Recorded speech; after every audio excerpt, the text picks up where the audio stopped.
Hi, I'm Tom Woods, and you're listening to the Libertarian Christian Podcast.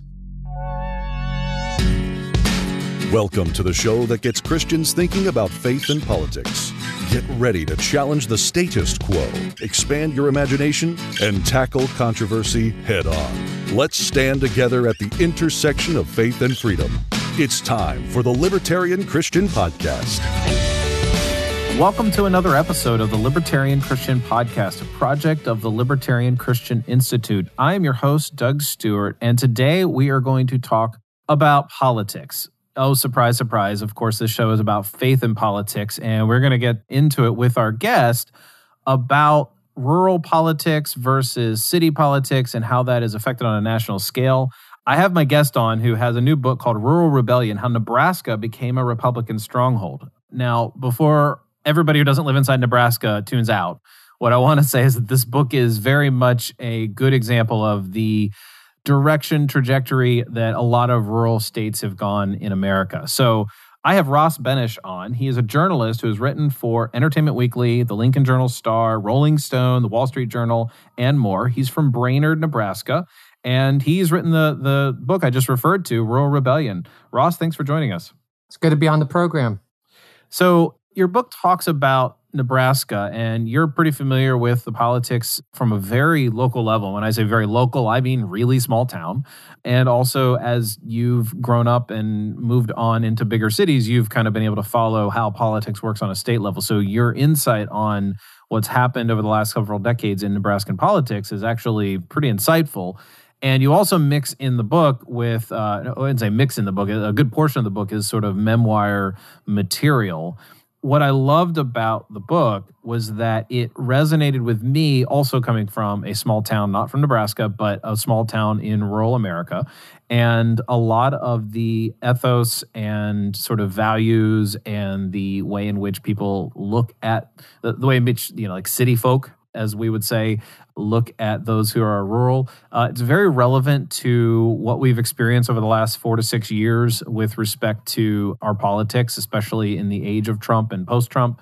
There's still a residual effect of, the country feeling polarized. So I feel like your book is pretty timely. And what I want to do in terms of this conversation is start off with a little bit, just give us a little bit of your bio growing up in rural America and in particular in Brainerd, Nebraska. Oh, sure thing. So in Brainerd, Nebraska, it's where I spent the first 19 years of my life. I, lived in a ranch house just a few blocks south of the public school there. Our school was consolidated because all the other small towns in the region had shrunk and their schools had closed. So they sent everyone, from their schools to ours, and it was called East Butler, which is, a consolidated name. And me and all my siblings went to that school. I start with that because that was a huge part of the town. We didn't have a whole lot of institutions. You had the bar, and you had church, and you had the school, and a few other things, but that's mostly it. My dad had a plumbing business in town. I worked for him during the summers growing up, while I also played baseball. Sports were a big part of the life. And after I graduated from that school and left town, I went to Lincoln, where I went to the largest state university in Nebraska, and I stayed there for 5 years before moving to Detroit and to New York City, where I live now. The thing about Brainerd is that it's so small, just 300 people, that Lincoln was closer to New York City than it was to Brainerd in so many ways, because, you knew everyone, and there was no stoplights and wide streets, and it was pretty ideal for a kid who wanted to play sports and be out all the time in nature. Yeah. Was the experience, did you have towns nearby that were roughly the same size, so that there was a grouping of towns that sort of had the same experience? Yeah. There were definitely towns nearby. 8 miles in one direction was a town called Dwight. If you went 12 miles in another direction, there's David City. That was a little bigger. That was closer to 3,000 people. Little towns of 100 to 200 people scattered all throughout. And, your friends were often in those towns because there was only 5 other people in my age in Brainerd at the time I was growing up. So, they definitely had a similar experience. But our town was fortunate that we had the high school. So we were able to weather the depopulation a lot better than some of the others where they had to bus their kids to us. Yeah. Okay. So I sort of prefaced it a little bit with like, hey, this story, this book resembles what's happening at large in America. So it's a little bit of a microcosm. But I don't know if you wanted to elaborate more than I could on that. Like, why is a book about Nebraska of appeal to people who don't live in Nebraska, or for that matter, specifically care about Nebraskan politics? Oh, that's a good question. I wrote the book because it had such a bigger thing to say about America in general, beyond just what's happened in Nebraska where, 1.8 million people live. I wrote about Nebraska specifically just because that's where I've lived and that's what I know. And I wanted to write about something I was familiar with and passionate about. But everything that's happened in Nebraska has happened in Kansas, North Dakota, South Dakota, Iowa, Missouri, Wyoming, even parts of Colorado, West Virginia. It's any state with a large rural voting block and where there's low population density has seen their politics changed in similar ways to Nebraska. I believe there's a good reason why partisanship and population density have only become more intertwined. And that's kind of what I'm getting at the heart of this book, why these states have really turned their backs on the Democratic Party. Yeah. Well, speaking of specifically partisanship, I didn't know this about Nebraska until I read your book about there's like officially no labels or parties in the state legislature. Is that right? Yep, that's true. Since the 1930s, we have the... How does that even work? So we're the nation's only nonpartisan unicameral legislature, and it works pretty well, I believe, compared to most state houses. People definitely know what party the state senators are registered to, and a lot of issues will still vote down party lines. Like if there's a vote coming up on like an immigration bill, you'll still see Republicans vote one way and Democrats vote another. But the parties themselves are less involved. There's no minority or majority party. There's no whip. It's just everything carries out in a different process where it's focused more on the issues. Now, it has become more partisanized effectively over the last 20 years than it was when it was set up this way. And that's due to various reasons that we could get into if you want to. But it still has the ability to bring people together in strange coalitions that I don't think would be possible if names were on the ballots officially. Okay. So it's the function, it's more of the function, not that there aren't Republican persons in the seats. Yeah, and there used to be a lot of, there was just a lot of informal norms about people being independent from their party. I mean, you would see state senators who were appointed by governors vote against the governor who appointed them, but those norms have vanished, and it's become, more partisan, like you see in Congress or like you see in other states. But they still function, I believe, better because of it. And there's definitely still people from both parties trying to keep alive those nonpartisan norms. Yeah. The single house thing, I think, is even crazier than the nonpartisan thing, though, because every bill gets a hearing, gets a public hearing, and they're able to move legislation a lot quicker. The reason we have the single house legislature was a cost-cutting move to cut taxes during the Depression. That's how it got passed. Oh, really? Okay, that's interesting. Yeah, it's efficient government. Huh. We had two-house system before then, and people obviously wanted to lower taxes during the Great Depression when they had no income, and that was one way to reduce government spending. Okay. Interesting. That's an interesting way. Maybe we can apply that elsewhere. Yeah, I think a lot of states would benefit from a single house. There's a lot of redundancy. Yeah, and it's the only state in the union, right, that does this? Yeah. Oh, that's interesting. Yeah, no, that was like news for me. I was like, really? Okay, that's cool. I have a friend, one of our co-authors for the book that we just wrote. He's from Nebraska, and he probably has mentioned it to me, but I didn't really sort of get the application of it or the sort of ramifications of understanding it that way. So I'm glad I kind of learned that through your book. So one of the things that sort of resonates throughout the book that, or at least resonated with me, was this sort of dichotomy between the attitudes of rural people. And I don't think it's unfair to say that, even though you're from Nebraska, that you can not speak for, but speak to very similar values that other rural people have, even people in larger cities that aren't, metropolises or, New York City or DC or Chicago or whatever. people do tend to share a lot of similar values when you don't live in congested areas. Obviously that's a simplistic way of putting it in my words, but it resonated with me that you were able to identify very pointedly your experience living in a big city and your memory back to Brainerd and to Nebraska and that small town. Like, it seems like you haven't rejected it. You haven't said, oh, those were the former days, where I used to believe one thing, and now that I live in a city, I believe another. Although there's a little bit of, you've shifted your beliefs and things, but like, you've held on to the values of the people in the sense that, I should say it this way, you've held on to the valuing of people who are making a living in community in ways that are just very functionally different from the people that you currently live around now. And I found that to be pretty refreshing, because usually what I hear is, oh, I used to live this way, believe this way, go to this kind of church, experience life this way. And now that I've grown up and matured, I realize that, the world is more complex, and therefore, all that I grew up with was wrong. Yeah. And you definitely don't take that approach. Well, thank you. I'm glad it didn't come off that way, because I have also read a lot of books that are like that. And I didn't want to, just shit on my hometown, because I still like it a lot. I still, have a lot of friends there, and my family's still there. And I think there's a lot of beauty to those places. So I hope that came out in the book. Yeah.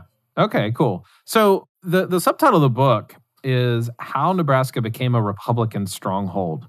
You could have written about a lot of different elements of, that experience in Nebraskan politics, but the idea that it became a Republican stronghold, I think anybody would look at that subtitle and say, oh, well, that's definitely can be a proxy for how rural politics did that as well. Mm-hmm. When you have, in your experience was very similar to mine, whereas there wasn't like, hey, you grew up Catholic, right? Yep. And I grew up Protestant in a conservative church, and we were never officially Republicans. In fact, my parents were Democrats for a good portion of my early childhood, even though they didn't vote Democrat at that level. And you actually explain why people who were otherwise Democrats ended up sort of voting Republican because of certain issues and because of certain weaponization. Yeah, and that's why abortion is the first chapter in the book. The church was such an important part of Brainerd, and I think it did a lot of good. It brought the community together. I mean, you would have events in the church where you would get to be around people that you wouldn't be around if you just, sat at home and never experienced that. I mean, it fed people. There was social services that were funded through donations to the church. There's a lot of greatness, and I don't want to undermine that greatness, but there's also a lot of politicization, especially when you talk about like culture war things like abortion, where sermons just kind of became this perpetual infomercial for the Republican Party's stance on that issue. And I expect the church to be involved with current events, but there were like there's always a lot of current events going on at any time. A pastor could talk about anything. And abortion was talked about an awful lot. And when you have this center, you have this organization that people are getting a lot of fulfillment from, and it's a huge part of their lives. When you hear that from the pulpit, it just certainly affects your political beliefs too. Mm-hmm. And, as that was happening, each party kind of bifurcated, where you used to have pro-life Democrats and used to have pro-choice Republicans as candidates. That was very common, like in the 70s, for instance, and even through some of the 80s. But by the 90s, and especially during the 2000s, it was like, you're a Democrat, you're, pro-choice, you're Republican, you're pro-life. And they got a lot of Christian voters, like Catholic voters, who I grew up with, on that issue. The Democrats became untenable for them. And in church, it just kept reinforcing that if you don't want to sin, you should vote for the Republicans who are trying to make this thing that we view as death illegal. Do you recall anybody as you were growing up and you were kind of experiencing this, did you have anybody that you knew that sort of rebuffed against that at all? Like, we're kind of like, they're really talking about this issue a lot and we're kind of tired of it. Or was this something that you kind of noticed in retrospect? I noticed it more in retrospect. And I definitely noticed it like by the time I was in college. I was still attending mass every week when I was at college. And, you're talking to college kids at a university, maybe they're more off put by that sort of thing than a youngster from Brainerd. But I didn't get the sense that people were really turned off by it. And attendance at our church was still fantastic, all throughout my childhood for just the little town they supported. There was two churches. There was also a Methodist church, and we were only 300 people. And we had two functioning churches in our town. So no, I don't think anyone was like leaving because of it, but I didn't hear much disgruntled. I just feel like I also didn't hear people openly talk about abortion much when it wasn't presented in a church context. Like if I was at the bar or at a high school football game or hanging out with my friends or their parents, it didn't come up all the time. I feel like it was just kind of internalized. Yeah. Well, and my experience there was very similar. It was, they would talk about things and issues and whatever. And I grew up a little bit before you, and so the rise of the Christian majority, was it the moral majority and the Christian Coalition, those were in Christian Talk Radio, and a lot of those things were very much part of my growing up years. And I can still remember the way in which we were galvanized in a particular direction. And it wasn't until probably 5 to 10 years ago that I realized that a lot of Republicans were pro-choice in the 70s and before. Yeah, I mean, it didn't come to my attention as much until, I started to realize it a little bit at the end of college, but then it became much more clear to me researching this book and reading about like the history of these laws. And, even Ronald Reagan signed an abortion law in his state prior to Roe v. Wade becoming nationalized. Yep. So when I can imagine that we have listeners all over the world, and we have some in rural and some in cities and so forth. And I can imagine that you have conversations with people in the city that, or maybe you don't have them about the rural experience, but when people maybe disparage people who live in the country, or they maybe come to you and be like, what was it like? Or something like that. I mean, there's probably a lot that you remind them that they're missing, or that you sort of inform them. It's like, hey, these people aren't just like anti-women, they don't just care about birth. They do care about taking care of women who are, or single mothers and so forth. Like, what is it that you sort of say to people who, in your current community now, the city? I get this a lot after Trump, especially. I have to remind people that, 70 plus million Americans don't have the same views on everything. And, we can't brandish them all as a misogynist or conspiracy theorist. Those people exist. They're very public, but there's a lot of other people who I believe are very good and charitable. That's why in the book I write about people like my brother, who was a valedictorian of his class, who had a daughter in high school at a very young age, raised her, treats everyone in my family very well, got a doctorate, very successful person. And, he's a Republican Trump supporter. Clearly he has some interests that are different than mine. I tend to lean a little left of center. I don't see any good in lecturing him about it or calling him ignorant or anything. That he's a person I like to uphold when I talk to people, to say, well, not all Republicans are what you think they are, or not all people from small town are these rubes. Like my brother's probably a lot smarter than you are, if I'm being honest. Yeah. Not you, but like I'm saying, I'll tell it to people when they try to disparage those from small towns. And I try to share too on how the sense of community there, it can be overwhelming at times when everyone knows your name. And like sometimes I did want a little bit of anonymity when stuff would happen in my personal life, and it was impossible to keep it private in a town like that. And my mom was very much into gossip. So literally everyone was praying for you, weren't they? Yes. Which can be good, but can also be like, I don't want to be reminded about this every time, every single conversation I have. I'd like to just, walk down the street and not. You're more than just the struggle you're going through right now. People can talk to you about other things. Yeah. But what I like about that sense of community though is if someone's sick in town, people do come together for them. Like they'll have an event at the church, and they'll pray for them. They'll bring them food. I mean, they'll do whatever they can. They'll have a fundraiser. Maybe they'll have a street dance, something like that. Like stuff like my parents had a tree that was struck by lightning, and it like crashed right in front of the house.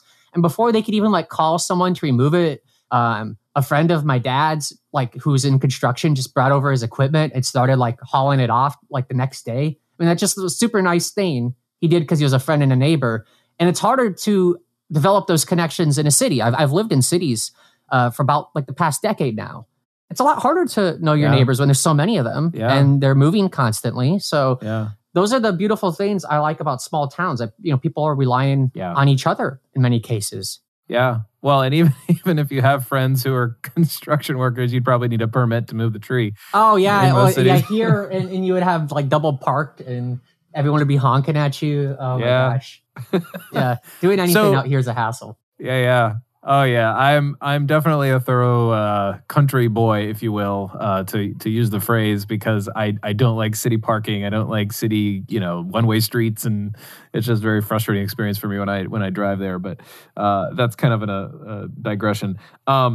Immigration is, Yep. of course, has of course been weaponized by Donald Trump, and he was not the first person to do it. He did so with a particular pointed rhetoric, but it has been growing over the last few decades. Can you go over a little bit about how that has worked? Because in Nebraska, more so than where I grew up in West Virginia, immigration played a different or more noticed role to, I guess you could call it, natives. Yeah. And these are examples in the book where I'm writing about how these political movements in states like Nebraska helped enable someone like Trump because some of this stuff was happening well before him. A story I share in the book is in the 2006 governor race in Nebraska. You had Tom Osborne, legendary football coach, like most popular person in the state. He had just served 3 terms in Congress. He ran for governor against Dave Heineman, who was popular within that party, but relatively unknown throughout much of the state. And Heineman defeated him in the primary. And the biggest thing they differed on was giving in-state tuition to undocumented kids who grew up in the U.S. but were brought here illegally by their parents. They're known as Dreamers today. Osborne said they should get the in-state tuition. Heineman said they should not, and he came after that hard, and that helped him win the primary. And ever since then, Nebraska just kind of kept shifting to the right. And during that time, we had seen a big increase in the number of immigrants who came to work in like feedlots in meatpacking towns. Towns like Schuyler, where there's a big beef processing center outside of town, have basically become all foreign labor in those places. And, that's definitely got a reaction from some people who wanted things to stay the same. And the Republicans in their primary contest have latched onto that as an issue to drum up votes on, to say we need to ship these people out to prevent illegal immigration. They've passed. We were the last state in the country, for instance, to give driver's licenses to DACA youth. We sued the federal government to end DACA. So that's an issue that I believe around 2006 we really shifted to the right. George Bush was trying to reform immigration during that time with the help of a Nebraskan, Chuck Hagel. But the other element of that party went in the other direction. And, they did that at a time when that party became much more dominant in Nebraska and Democrats became less competitive. So effectively, who wins the GOP primary will win the general election in Nebraska in most races. And when you see going far to the right on immigration helps you, candidates tend to do that. Our current governor did the same thing. He ran for Senate in 2006 and lost. He ran on a pragmatic approach of giving people like work licenses. It was a very business-minded approach. Voters didn't seem to like that. He went to the very far right when he came back 8 years later, and that helped him win the governor primary. Yeah, it's kind of interesting. I often wonder why people make changes like that, because you want to stick to your values, and I realize that you're allowed to change your values, especially, 8 years. That's a good amount of time to sort of reconsider where your position is. But just hearing the way you put it, it sounds like possibly it was a matter of I just want to get elected. I think it was absolutely that. Yeah. Because it was a coincidence that worked for other people before him, and then he flipped, know? Yeah. Well, I mean, it is a popularity contest to some extent. I mean, I realize that it's more complex than that, but, appeal is important when you want to be elected. Oh, absolutely. But then it gives you the sense that they're, just using that thing conveniently, that that person may not actually believe that. They just want to, turn out people in a primary and get them angry. Yeah, well, and I'm torn about that. I'm like, all right, well, let's say he's a little bit more open about immigration like I am, and like it sounds like you might be. Yeah. But he uses the rhetoric to appeal. Like, I guess it's harmless if he's going to be more pro-immigration, even though he somehow appealed to less or anti-immigration, for lack of a better word, people. So there's a sense in which I'm like, of two minds about that.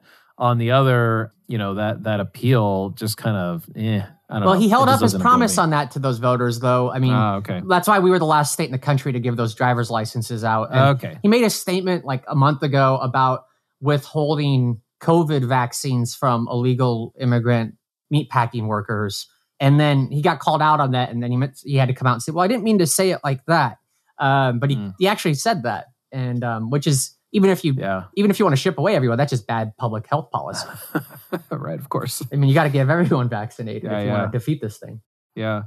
Another topic you talk about in your book is the tribalism that seems to happen. That the way in which politics has sort of evolved over the last couple decades is it's being weaponized. One, where issues like immigration and abortion are being used to rally people to a particular person or even party.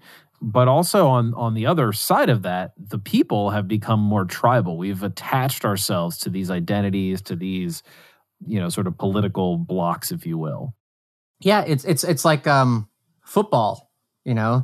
I've said that in Nebraska, people root for Republicans, to beat Democrats the same way they root for like the Huskers to beat Iowa. And then of course I say the Huskers are actually more like the Democrats because they never win anything anymore.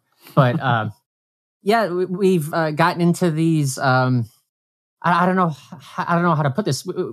We've gotten into like us versus them situations, which makes it tough to find common ground, even on issues where there may be bipartisan support for something, like marijuana legalization, for instance. If you ask most people in Nebraska if they should decriminalize it or make let's say medical marijuana legal, I think you'll see a lot of people from both parties. But then the Republican Party within that state doesn't have that position on that issue, and people want to support their party. So they'll support their party even when they disagree with them on that issue. They don't, want to get in the way of their party. And you could see that, on the Democratic side on things too. So yeah, it's I believe that's why you see a lot of exceptions when you see like ballot initiatives and you see people come together and they'll like pass something that one party really hated. And that's because they're able to take out some of the tribalism when it's not like R versus D. But man, when it's party versus party, it's hard to have effective government right now. Yeah, for sure. I mean, I know that in Pennsylvania and in many other states, there were a lot of ballot initiatives that came on in the last election in 2020. In part because people were fed up with, government, basically both parties sort of not getting anything done in one area or another, or in more than one area. So, those definitely, I think that's on the rise a little bit. It seems to me like probably a good idea. At the same time, I wonder how many people are informed because these statements and, ballot initiatives can be written in such a way that it can be confusing. Oh, yeah. Sometimes it requires like a PhD to understand these things. I remember one like 6 years ago or whatever it was, and I read it and I was like, all right, I got to read this twice because I think there's a double negative or there's like, we're going to remove something that used to repeal or something like that. And I was just like, wait, what is actually happening as a result? And I had to like think through it. They need like a high school English teacher to line edit these things before they go out. Nebraska just passed the ballot initiative to remove slavery language from our state constitution. And like 20% of people voted to keep it, and Democrats reacted like, look how, terrible and rednecky this state is that we live in.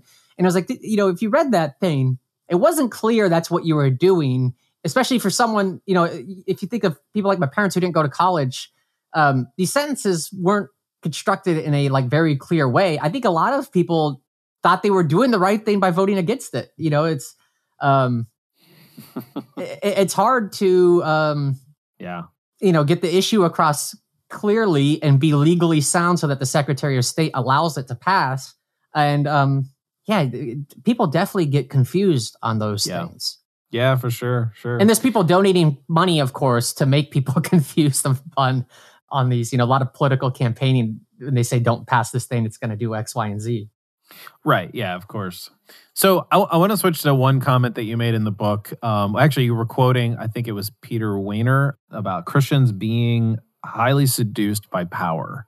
And I think or maybe if I'm thinking of the wrong person, it was a former Reagan administration person.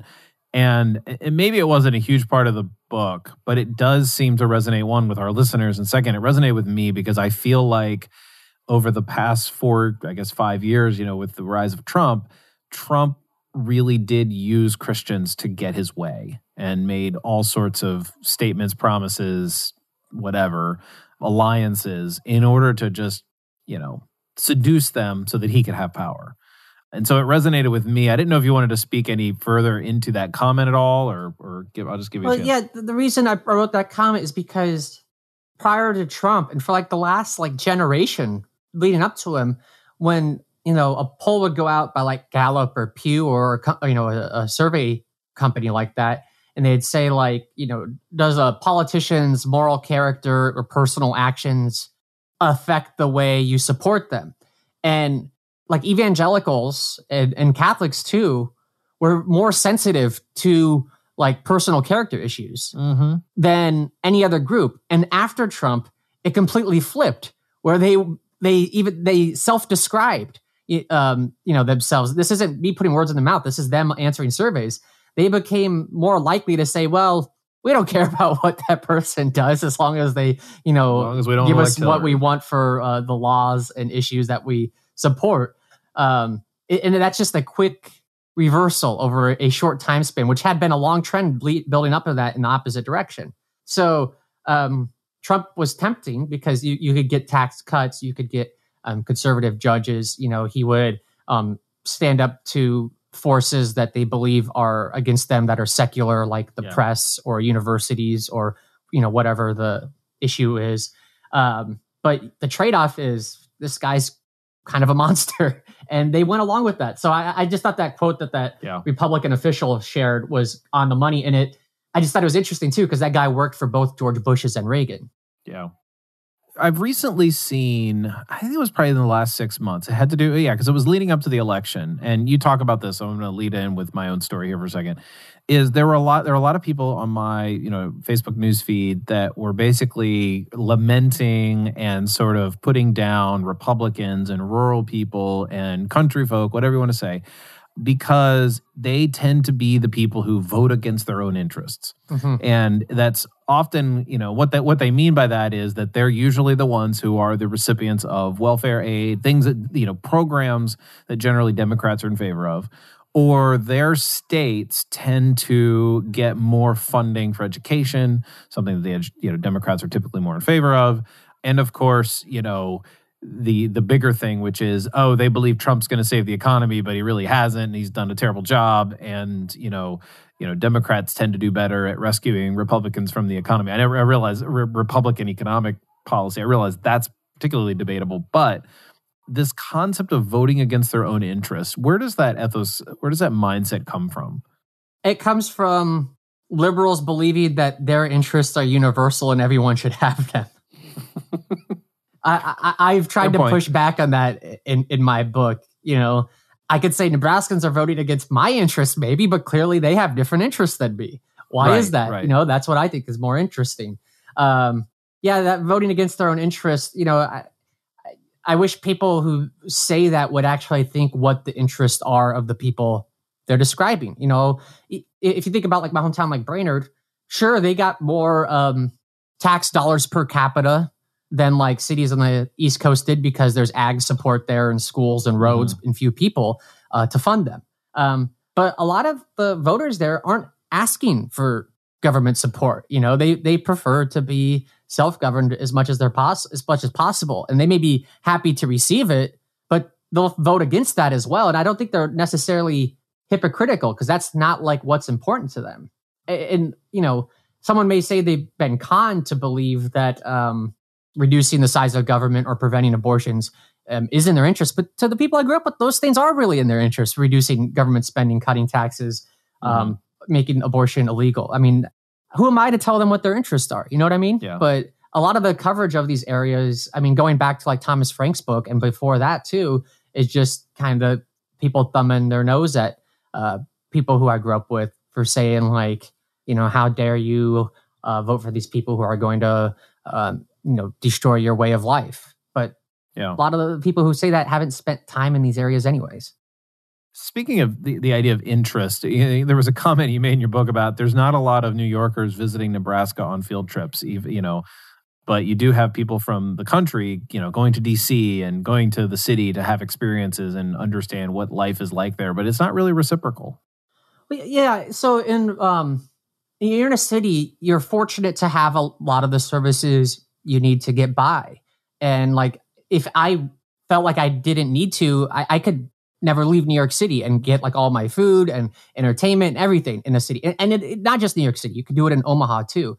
But when you're like in a small town, you have to go out to experience those things. You probably don't have like national history museums in your town. So if you want to experience that, you need to go to a bigger city. If you want to see a sporting event, if you need groceries in some cases, there's many reasons why someone in the country has to go to the city. But the reverse is there's not as much incentive.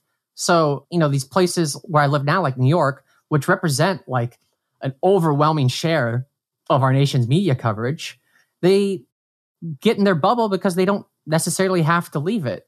And, there's definitely a bubble in my hometown too. I'm not denying that by any means, but they have more reasons why they have to get out and explore things. And the curiosity from the cities to the rural areas didn't seem as great until Trump got elected. So the local, there's polarization. It's been a word that's been thrown around a lot in the last 4 years. Polarization nationally, it doesn't seem to be as common locally, but it does exist. What do you see any hope on the horizon? I mean, do you think we're going to have a President Biden, unite us, or do you think it's going to take a lot longer than one president? I think it'll take a lot longer than one president. I mean, we need a few reforms, I think, to help. And part of that may be changing what makes things go viral on social media. Because as long as like Facebook and Twitter are structured the way they are, extreme statements are incentivized and are pulling people apart. And I'm not sure how you totally get around that right now. What gives me hope, though, is that the more local you get, like when you get down to like the mayor level or county commissioner level, there are people working across party lines, and partisanship in those races matters less. I've been inspired by the Nebraska legislature. I believe more down ballot races should just have the party affiliation removed. I mean, that also helped get third party candidates in too, even if they weren't officially labeled as such. They'd be able to, overcome this hurdle of this binary system we have. So, talking to like mayors in Nebraska for this book, who, you talk to someone who was like a Republican who got the job because a Democrat endorsed them or vice versa. That gave me hope. Yeah. So as we wrap up here, are you more optimistic or are you still stuck with pessimism? Like, are you kind of like, it's tough to be optimistic right now because I haven't been on an airplane for like over a year, and I'm struggling to get this vaccine that's kept me in my apartment. And like, we have all these other issues, but I like to think we're near rock bottom. I don't expect there to be a paradise soon, but I think we can do better than what we're doing right now. Maybe like a little bit better over the next like few years. So turning our corner might be what happens this year, but we're not out of the woods. No. Yeah. Okay. So how can our listeners reach you online? Twitter, Facebook, website? Give us all the details there. And yeah, sure thing. Yeah. So, my website is just rossbenish.com. And I keep things pretty simple. On Twitter, LinkedIn, and Facebook, I'm just all those websites /Ross Benish. So nice. Twitter, LinkedIn, Facebook, my website, my Gmail is rossbenish@gmail.com. If you type in my full name as one word, you will find me. All right. Awesome. That's really good. I guess it's lucky that way. We will also put a link to all of those that you just mentioned on our show notes page. So Ross, I really appreciate you coming on and talking about this. Listeners, the book is Rural Rebellion, How Nebraska Became a Republican Stronghold. It's not entirely about Nebraska. If you have any interest in the development of politics in the country over the last several decades, this is a great book to read. Ross, thanks for joining us. Oh, it's been fantastic being here. Thank you for listening to another episode of the Libertarian Christian Podcast. If you liked today's episode, we encourage you to rate us on Apple Podcasts to help expand our audience. If you want to reach out to us, email us at podcast@libertarianchristians.com. You can also reach us at LCI Official on Twitter. And of course, we are on Facebook and have an active group you are welcome to join. Thanks for listening, and we'll see you next time. The Libertarian Christian Podcast is a project of the Libertarian Christian Institute, a registered 501c3 nonprofit. If you'd like to find out more about LCI, visit us on the web at libertarianchristians.com. The voiceovers are by Matt Bellis and Catherine Williams. As of episode 115, our audio production is provided by Podsworth Media. Check them out at podsworth.com.